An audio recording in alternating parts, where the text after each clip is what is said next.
l'heure de vous tenir informés, Madame, Messieurs, bienvenue dans cette demi-heure de l'actualité. Au sommaire dans ce journal, le président de la République, Denis Sassou Nguesso, a procédé à l'inauguration le vendredi du poste électrique THT 110 kV de Mosaka. À Pointe-Noire, une panne électrique a été constatée dans la majeure partie de la ville. Constat fait, cela est dû à un incendie sur un câble haute tension au quartier 418, secteur André-Jacques, dans la nuit du vendredi 17 juillet. Le prix de certaines marques de cigarettes a augmenté sur le marché de Pointe-Noire. Les grossistes et détaillants essaient tant bien que mal à écouler leurs paquets de cigarettes, malgré que cette situation n'arrange guère les fumeurs. C'était la laitière, restez avec nous pour le dérouler.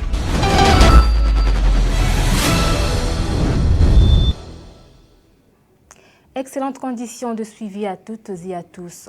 Dans le but de garantir une couverture électrique nationale effective, le président de la République, Denis Sassou Nguesso, a procédé hier vendredi 17 juillet à la mise en service du réseau électrique THT 110 kV de Mosaka. Images et commentaires. Réaliser des milliers de kilomètres supplémentaires de lignes électriques pour la desserte de l'ensemble du pays en électricité est l'une des priorités du quinquennat 2026-2031. La construction de la ligne 110 kV Oyo-Mosaka et le poste 110 kV à Mosaka s'inscrit dans le cadre de cette exigence pour raccorder et connecter le plus grand nombre de localités au boulevard énergétique. Par cette mise en service, le président Denis Sassou Nguesso vient une fois de plus de lier l'acte à la parole, comme le signifie Bruno Jean-Richard Itoa, ministre de l'Énergie et de l'Hydraulique. La lumière du progrès s'installe donc désormais durablement à Mosaka. Cette mise en service n'est ni un acte isolé, ni un simple projet technique. Elle s'inscrit dans une vision globale, structurante et affirmée, portée par le gouvernement sous le leadership du président de la République, chef de l'État, la coordination du Premier ministre chef du gouvernement et l'implication déterminante du vice-premier ministre chargé de la coordination des infrastructures de développement et de l'aménagement du territoire. Elle se décline notamment à travers, entre autres, le pacte énergétique national, adopté en Conseil des ministres le 17 septembre 2025, présenté à New York dans le cadre de la mission 300. Ce pacte vise, entre autres, à atteindre d'ici l'an 2030 90% d'accès à l'électricité en milieu urbain, 50% d'accès à l'électricité en milieu rural dans toutes les localités de plus de 1000 habitants. Dans le déroulé de cette cérémonie, les détenteurs du pouvoir ancestral s'y sont mêlés pour implorer la bénédiction des ancêtres au cours d'un rituel que seuls les initiés perçoivent la portée. Après cet instant, le président Denis Sassou Nguesso est conduit à la visite guidée du poste THT 110 kV de Mosaka et c'est là que le chef de l'État a actionné le bouton pour lancer le courant électrique dans la ville sous les applaudissements de l'assistance. Par ce geste du président de la République, les populations du Congo-Ubangi se sont réjouies de la connexion de Mosaka au boulevard énergétique. Je suis émotionné. Parce que nous sortons de très loin, nous sortons de l'obscurité. Donc ce raccordement avec le courant électrique nous fait changer de mœurs, nous fait changer de méthode de travail. Parce qu'avec le courant, on est sous la voie de l'émergence. La joie est énorme. Ce que je pourrais dire, c'est que les paroles que les anciens ont prononcées, que Mosara Bondo Yaville, c'est accompli. Vraiment, c'est accompli. On est dans la joie parce que c'est ce qu'on n'y attendait pas. Mais nous sommes là à la réalité grâce à notre grand camarade, les très grands camarades, notre président, qui ne cesse de ménager aucun effort pour nous aider. Vraiment, merci. Et Mosaka, tel qu'on le voit aujourd'hui, c'est une ville flottante qui brille, une ville flottante qui éclaire actuellement Congo-Ubangi et c'est une ville actuellement qui concrétise d'autres villes du Congo. Dans une ferveur populaire, le président Denis Sassou Nguesso a pris un bain de foule.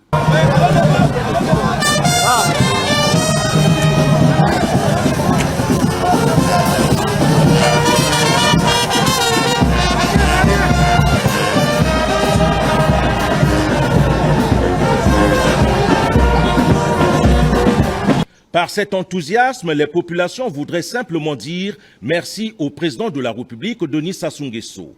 Car savoir dire merci s'apparente à un véritable ciment social indispensable pour maintenir l'harmonie entre le président et son peuple. Un peuple qui sait remercier est souvent un peuple qui cultive l'écoute, le respect des règles et la cohésion sociale.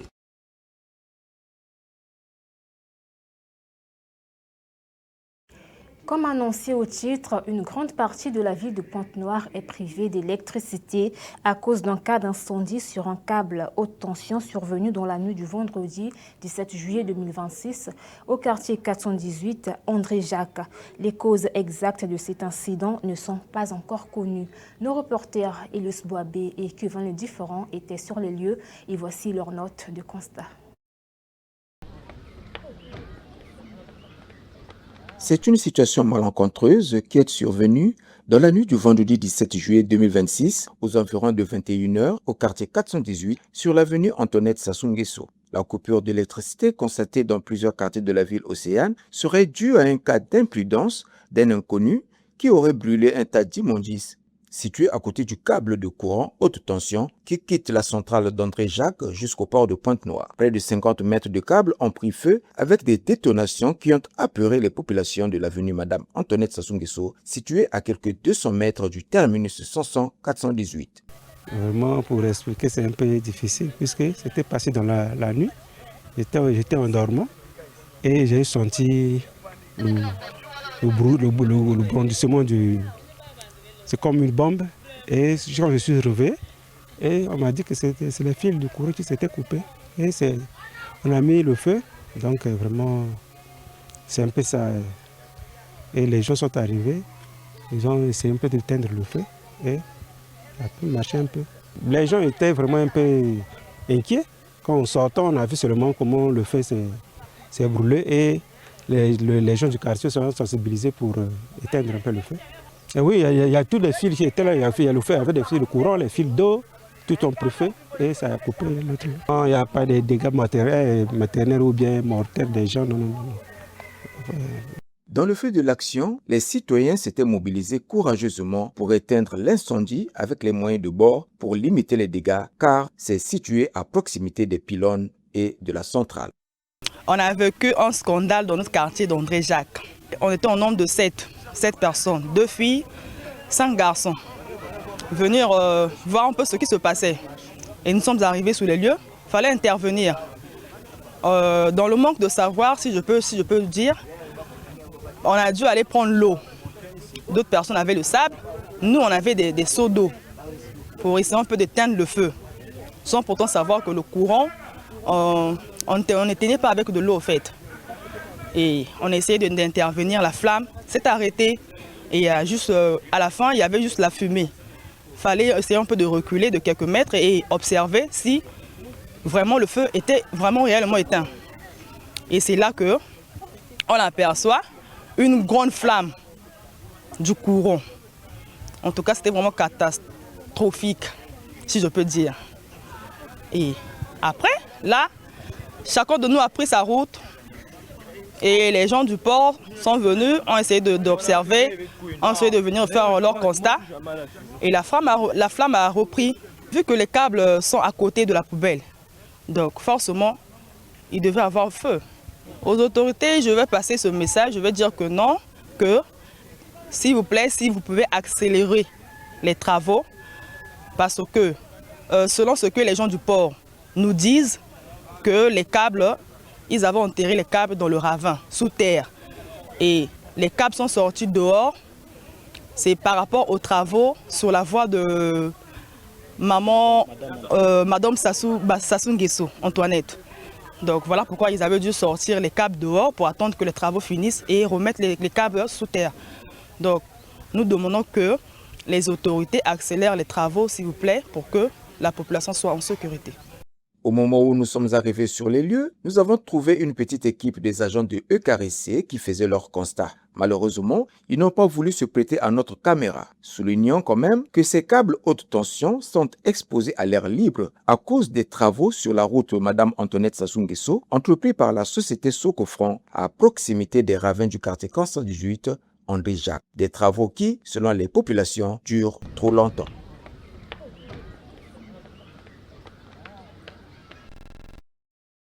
Un autre titre dans ce journal. Depuis un certain temps, le prix de certaines marques de cigarettes a augmenté sur le marché de Pointe-Noire. Pendant que les grossistes et détaillants tentent tant bien que mal à écouler leurs paquets de cigarettes, les fumeurs, eux, sont en colère. Elios Boabé nous en dit plus. La hausse du prix des cigarettes impacte directement le quotidien des fumeurs.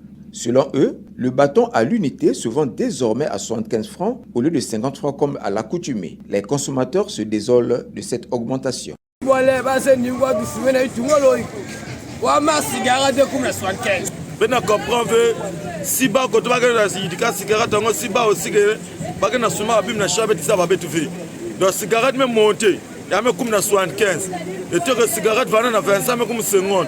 Cigarette, bat mais ça fumé il y avait trop mis na minute parce que qui y a même monté. Pas 25 il y en a pas que cela pas avec pas 25. Il y en a pas que ça moi deux bâtons mon gars 100 francs, moi deux bâtons. Moi ça me garde, moi ça na fumé. Moi Hermos m'a un bac de kakina, donc man suma godia, ya me ba na 4 mois sunga madia. Cette augmentation significative des prix de la cigarette contraint les consommateurs à revoir leur budget quotidien. Quelques grossistes nous éclairent sur la situation. Les consommateurs ont vraiment raison de se plaindre. Moi personnellement, je suis grossiste détaillant aussi au niveau de Pointe-Noire. Mais nous aussi, nous subissons cette augmentation-là. Parce que je peux prendre l'exemple de la fine.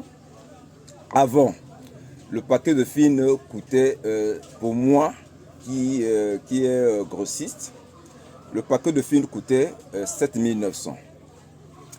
Le détaillant achetait le paquet à 800 francs CFA. Et moi, je revendais le paquet à 800. Et aujourd'hui, de 7 900, nous achetons maintenant le paquet, disons la cartouche à 10 500 francs. Donc, si vous voyez bien, il y a eu augmentation des prix. Donc, nous subissons la même chose.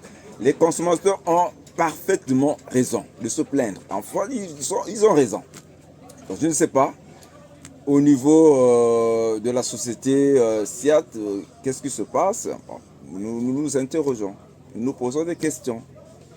Nous n'avons pas des explications. Moi, je suis un grossiste. Avant la fille, on paye le carton à 197 500.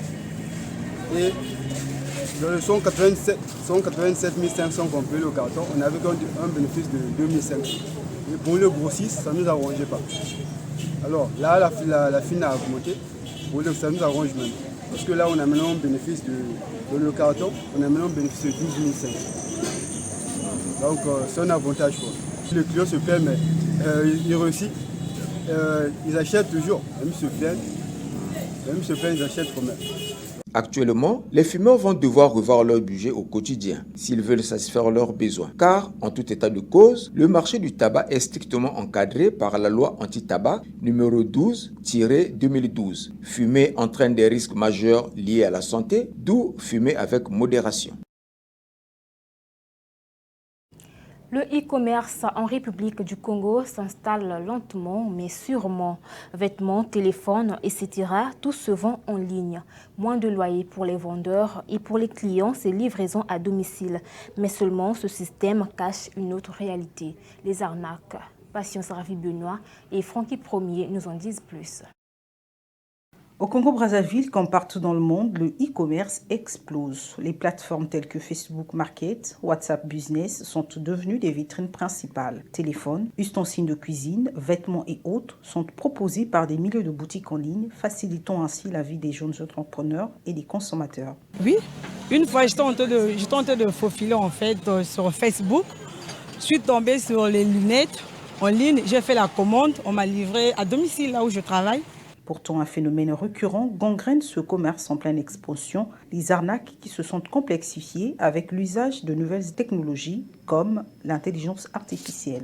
En réalisant des échanges en ligne, les risques proviennent essentiellement de la propagation d'informations confidentielles nécessaires à l'achèvement de la commande, des problèmes de livraison, l'absence de services après-vente. On peut retrouver des faux sites marchands, des contrefaçons ou des produits non conformes par rapport au visuel du site. Acheteurs et vendeurs, personne n'est épargné. Les escrocs utilisent des méthodes simples mais efficaces. La plus courante, le faux vendeur qui publie un produit à prix cassé et exige un paiement par transfert monétaire avant la livraison, puis coupe tout contact. Autre technique, le trop perçu, l'acheteur paye plus que le prix et demande un remboursement de la différence par transfert. Le chèque initial s'avère faux. La méfiance des clients freine aussi ce secteur, la peur de payer et de ne rien recevoir, la peur de la contrefaçon, l'absence d'adresse fiable pour des livraisons. Résultat, beaucoup privilégient encore le paiement à la livraison. Bon, au fait, d'après moi, quand tu commandes déjà quelque chose en ligne, toi, pour décaisser de l'argent, il faudrait que tu puisses d'abord voir ce que tu as vu sur comment la paie sur l'internet. Tu ne peux jamais envoyer de l'argent sans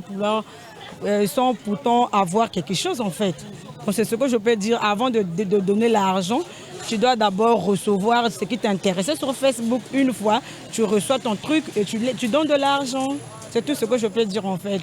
Pour éviter les pièges, les experts recommandent la remise en main propre, vérifier la réputation du vendeur via les avis et refuser les paiements par transfert ou carte prépayée à un inconnu.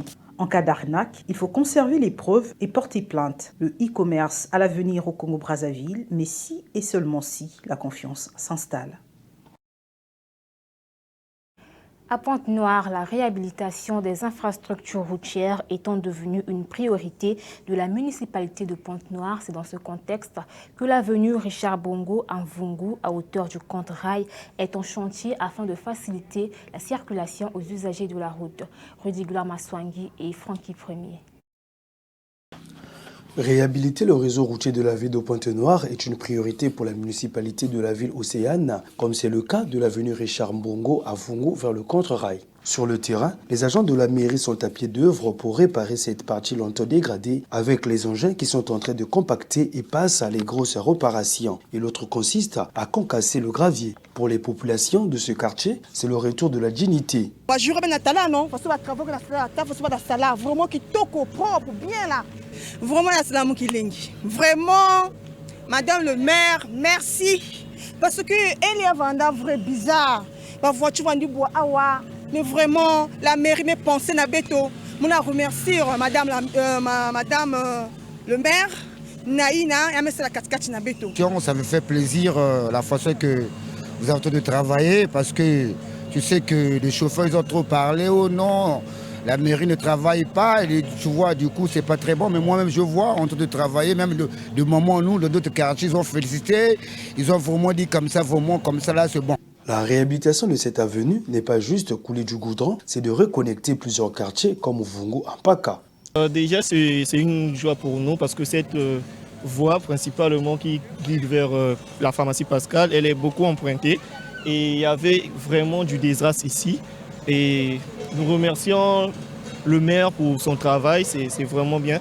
Il y a des fois même ça arrive à ce que les délinquants puissent passer ici pour demander de l'argent aux chauffeurs. Et même nous sommes exposés, on nous confond parfois à la police qui vient nous incarcérer ici, mais c'est pas vraiment bien. Mais en ce qui concerne ce qu'ils sont en train de faire, vraiment, on est vraiment ravis.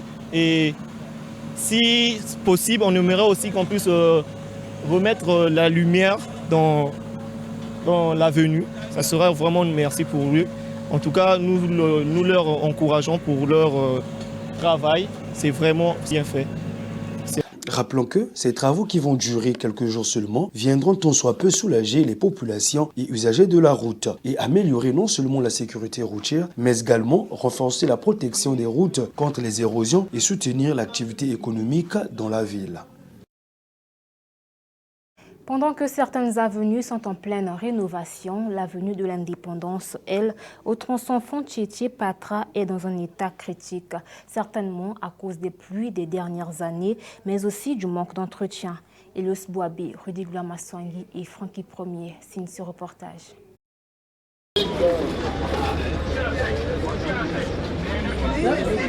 Le réseau routier de Pointe-Noire fait face à une dégradation sévère, particulièrement dans les quartiers périphériques. C'est vrai que plusieurs grandes avenues du centre-ville et de la cité urbaine vivent au rythme des travaux de réhabilitation. Celles des zones périphériques attendent leur tour, s'il faut le dire. Malheureusement, elles sont truffées de nids de poules et de trous béants. Le cas de l'avenue de l'Indépendance, entre Fontietier et Patra, en passant par la zone des 5 chemins, en est un exemple palpable. Face à cette réalité quotidienne des routes abîmées, les usagers s'indignent. Vraiment, c'est vraiment beaucoup regrettable parce que l'état des routes, je ne peux pas dire de la route, mais l'état des routes, c'est vraiment désagréable. Nous avons beaucoup de difficultés de se déplacer parce que les automobilistes et ceux qui font le transport là nous demandent beaucoup d'argent. Ils ne font pas le trajet qu'il faut, mais il faut de moitié par moitié des demi-terrains. Donc ça nous coûte beaucoup, ça frappe sur la population. Ça frappe sur la population. Si vous avez par exemple 1000 francs pour le déplacement d'ici à la grande gare, ça ne peut pas répondre. Compte tenu de l'état des routes. Et ils avancent comme raison que l'état des routes, les routes ne sont plus bonnes et nos véhicules se détériorent de temps en temps. Donc il faut qu'on aménage les routes, sinon on ne peut pas. Ça c'est pendant que la saison sèche, mais comme des fois pendant la saison de pluie. C'est impraticable. Je félicite ceux qui transportent, qui donnent leurs moyens pour transporter la population. Mais c'est la population qui souffre, qui subit parce que nous dépensons beaucoup pour se déplacer. Donc l'état des routes, c'est pas celle-là. Ça, c'est pas les routes des villes. Même au village, on n'a pas de routes comme ça. Au niveau du transport, nous avons des difficultés. Que ce soit les véhicules, que ce soit les taxis motos. Pour passer, vraiment, c'est des problèmes. Il y a des accidents souvent aussi. Mais pour avoir le transport, c'est difficile. Pourquoi? Parce que les véhicules ne veulent plus passer ici par rapport à l'état de la route. Nous souhaitons que la mairie de Pointe-Noire puisse arranger Fontietier-Patra. C'est la voie principale, l'avenue de l'Indépendance. Bientôt, nous allons arriver encore à 15 août. Maintenant, regardez l'état de la route. Non, ça ne marche pas. Avec les roulements abîmés, les transmissions cassées, le transport en commun subit un coût, puisque les conducteurs n'osent pas exposer leur véhicule à ces chocs à répétition. Ils préfèrent changer d'itinéraire ou bien augmenter le coût de transport pour supporter d'éventuelles réparations liées à des pannes. Faire souffrir la population. Donc, pour que ma demi-terrain manisa. Anzi ma boulou dans la usana usa je dois moi l'embouler ka na kududa wa mindodo awo ya expliquer mais na moment vula vrai pagaille vanda ba idi anzi la bao c'est pas pierre la police ba mikanda mais anzi imbi bon anzi yidi kama quoi de région mikanda ba aider bête nene anzi yi même si ça vient nene ba oui tu le fils même terre jaune anzi ba permet de circuler ba je tellement terre jaune gravier. Les autorités qui viennent en aide pendant que nous sommes en saison sèche, même s'ils ne peuvent pas goudronner, mais qu'ils mettent au moins le bitume de, comment on appelle ça, la terre jaune, là. Qu'ils mettent au moins la terre jaune pour permettre au moins aux véhicules de circuler au moins librement et puis rapidement au moins. La dégradation des chaussées était accélérée par des fortes pluies et par manque de réseau de drainage. Le trafic intense dans cette avenue se traduit par d'importants embouteillages, des détours obligatoires et le parcours des véhicules roulant dans le même sens sur une double voie. Un spectacle désolant que la municipalité se doit de résoudre rapidement car cette avenue est vitale pour les populations car elle conduit droit vers un des plus grands centres hospitaliers de Pointe-Noire, l'hôpital de Patra.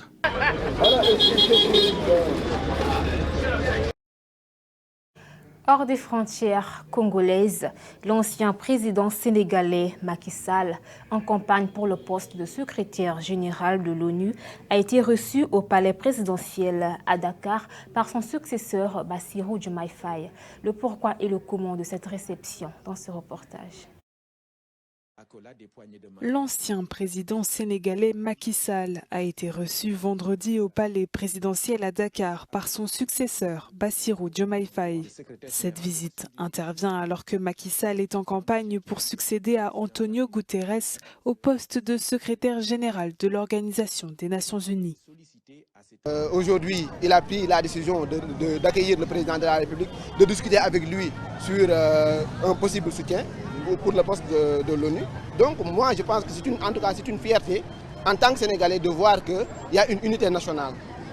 Le président de la République l'a manifesté.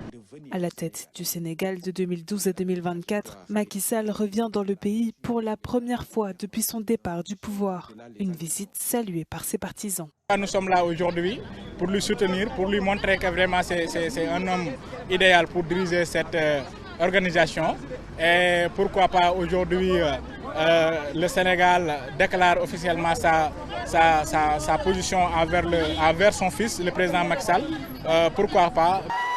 Mais cette visite est critiquée par les détracteurs de l'ex-chef de l'État qui réclament la lumière sur des dizaines d'homicides commis sous son règne. La présidence sénégalaise a indiqué que Macky Sall était venu solliciter le soutien de son successeur pour sa candidature à l'ONU, mais n'a pas révélé les détails de leurs échanges. La directrice générale de l'UNICEF, Catherine Russell, a visité l'État de Sokoto dans le nord-ouest du Nigeria pour mettre en avant les initiatives visant à répondre aux besoins essentiels des enfants et des mères. Images et commentaires. La directrice générale de l'UNICEF a visité vendredi l'État de Sokoto au nord-ouest du Nigeria pour mettre en avant les initiatives visant à répondre aux besoins essentiels des enfants et des mères. L'agence onusienne et ses partenaires locaux agissent notamment pour la santé, l'éducation et l'accès à l'eau potable dans un contexte marqué par les conflits et la pauvreté.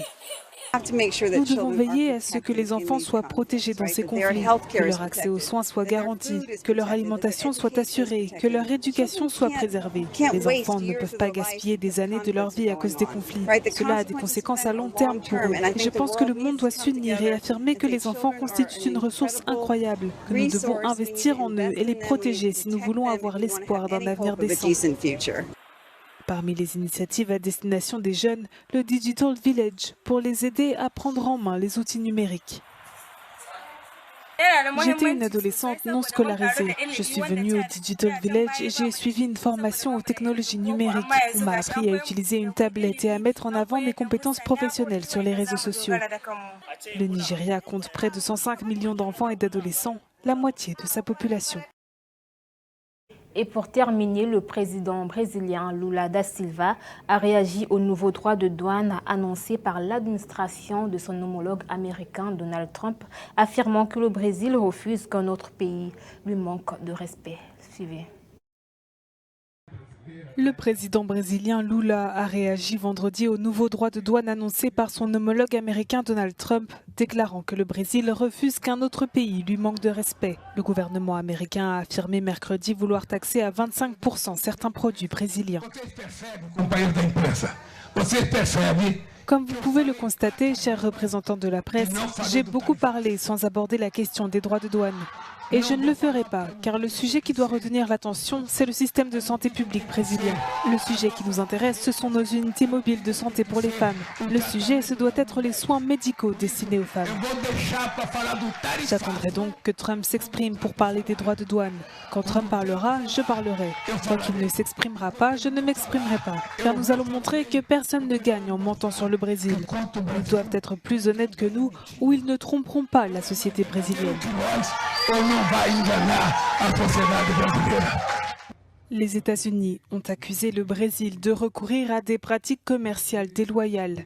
De son côté, le Brésil a rejeté des droits de douane jugés illégaux et a promis des mesures de réciprocité. Ainsi donc se referme cette page d'information. Je remercie l'équipe de rédaction et de production qui m'ont accompagné le long de cette semaine. Et quant à vous, mesdames, messieurs, partagez l'amour autour de vous, car c'est le plus important. On se retrouve prochainement, toujours avec le même plaisir.